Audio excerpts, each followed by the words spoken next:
Lumabas na ang final results ng isang social media poll para sa Primetime Queen of All Time 2026 na ilinabas ng trending viral page sa Facebook at muling pinatunayan ang lakas ng fanbase ng Kim Chiu. Nanguna si Kim matapos makakuha ng 540,700 votes na nagpapatunay ng kanyang solid na suporta mula sa fans.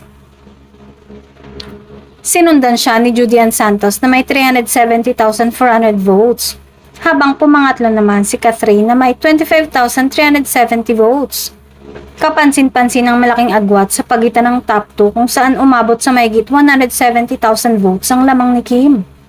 Kasunod sa ranking sina Jody Santa Maria na ikaapat sa pwesto na may 9,150 votes at si Angel Locsin na ikalima na may 3,310 votes. Patuloy pa rin kinikilala ang kanilang kontribusyon sa primetime television kahit sa ganitong uri ng botohan. Sa gitna ng listahan, pumwesto si Bea Alonzo sa ika-6 na may 2,660 votes. Kasunod si Christine Hermosa sa ika-7 na may 2,350 votes. Pangwalo naman si Claudine Barreto na may 2,240, habang pang-siyam si Jeneline Mercado na may 1,790 votes.